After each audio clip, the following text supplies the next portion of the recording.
Hey everybody! Hope everybody's doing good. And as promised, here's a video, like a short one, just to show you, what you can do, especially in cold weather, to make your barn, your coop, your critters' living space a little bit more comfortable in the cold weather. Okay, as you can tell, I am in the barn. And hi Bob. Hey dude.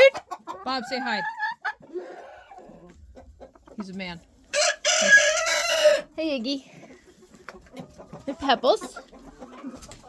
And don't mind me, I'm gonna be flipping the camera back and forth just so you guys can see the different, types of insulation that we use in here to make sure that the barn is more comfortable. Right now, I would say it's about like upper teens outside, if not closer to 20s. And current temperature in the barn right now, it is about 40, which is pretty good for poultry.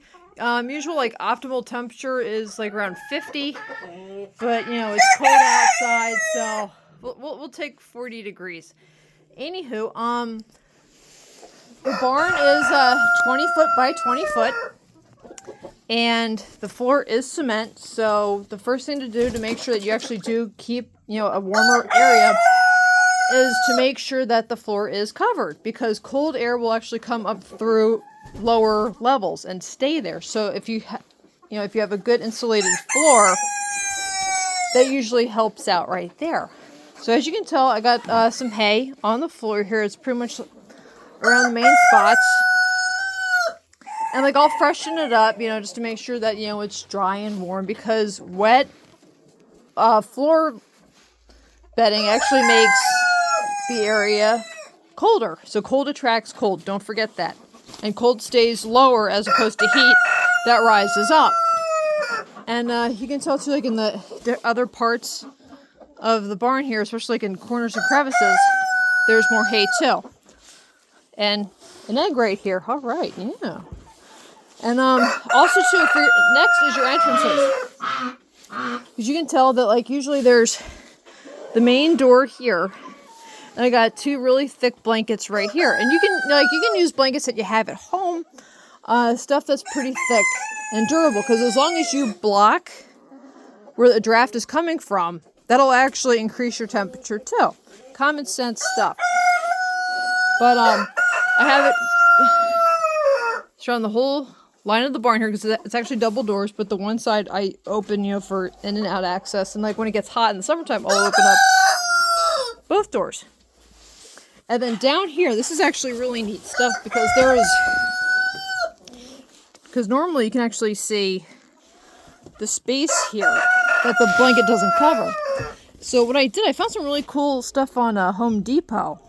I think Everbuilt makes it. I'll have the link in the comments. But it is thin insulation. It's double lined. It has the aluminum stuff on the front and the back, and a bubble wrap in between. It's really thin. You can secure it with thumbtacks. If you use a staple gun, anything. I mean, it's really good.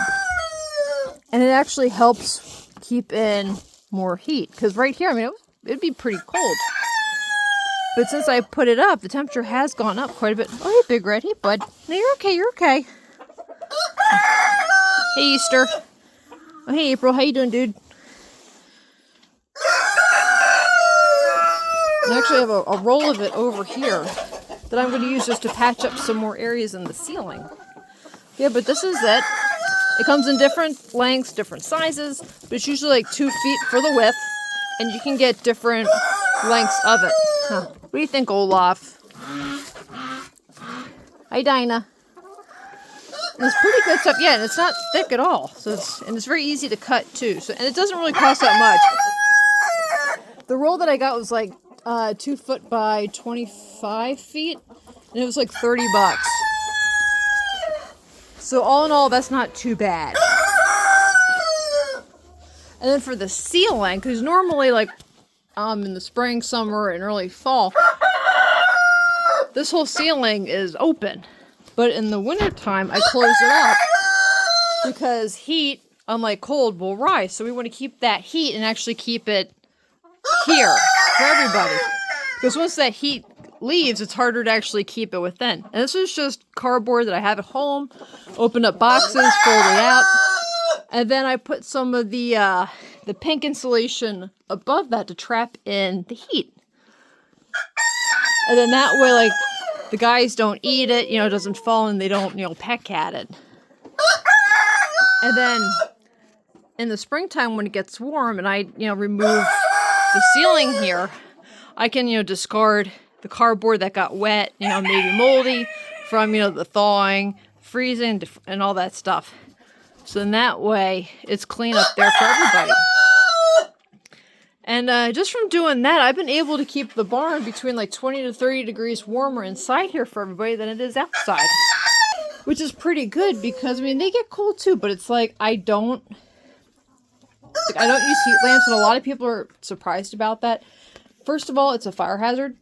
Second of all, everybody here has to get acclimated to different temperatures. Like if they're used to a certain temperature all the time, they're not going to get used to a temperature that is totally different from that, you know, normal range. Huh. Now you guys are smart. You know what's up. I know. Yes, I know. Huh. You're so good. Yeah, so that way, I mean, they have the warmth here, but it's like it still lets their bodies get used to different degrees. Makes sense. Huh. And you guys have the buddy system, so it's like you like hang out, you know, with somebody on the roost, you know. Which is actually pretty cool. And also too, like make sure, obviously feed them, but make sure you give your critters more food at night because obviously temperatures get lower. You want to give them more grains and things like that, higher carbohydrates to actually increase their body temperature. Huh. You guys are so good. And also, observe your animals. If somebody looks sick, they don't look good, they're shivering, they're hunched up, bring them inside. You know, that's the easiest answer. Like, if somebody doesn't look good, bring them inside. You know, make sure, you know, they get warm. There's no frostbite. And do not use Vaseline on combs or wattles if there's frostbite. Because also Vaseline, it'll draw in more cold and it'll actually trap in that cold and make it worse. And then that's a whole other... That's not a good situation. So, like, if you see frostbite or anything, just bring your critters inside. That's the best way. Let them get warm. Let them get more comfortable. Let that area get warm because the black part that is the frostbite, it has to heal first. And then it'll regrow back, or it may just stunt the growth of the comb. But it's better than just putting stuff on it and having it get worse. How Blitzen? Hey, Panther. There's Iggy and Pebbles. Huh, Bud. Huh. Hey, Bud. Put your foot down. Are you a flamingo?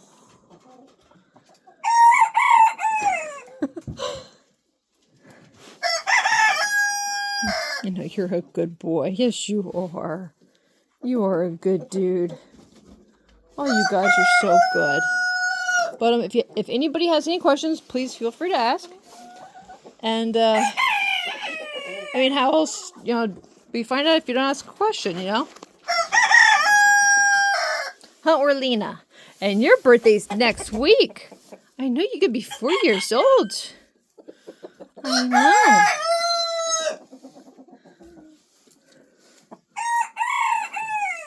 Where's Elsa at? Elsa is a Hedemora, and she's the most cold-hardy breed of chicken. I can't find her now.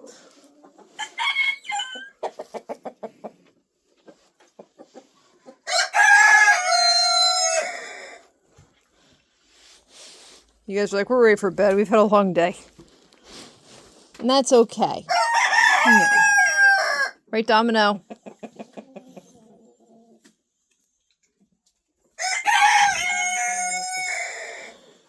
I love you guys. You're so good.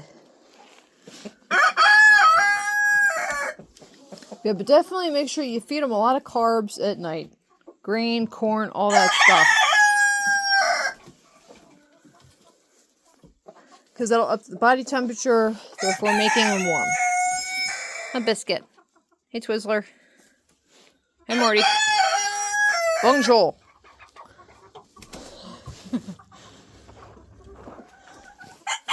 But hopefully this cold snap will end soon. It is supposed to be getting warmer next week, so it's hard to believe that, 40 degrees actually sounds hot. But hey, here we are. It's wintertime. It's supposed to be cold.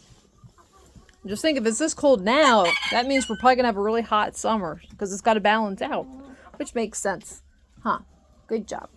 Yeah, but pretty much most of this stuff, like, it's pretty easy to put up. It makes sense, and a little bit of buffering like this will make a big difference for your coop and for your critters. They'll be very, very happy for it. So if anybody has any questions, please feel free to ask, and I will talk to you all very soon.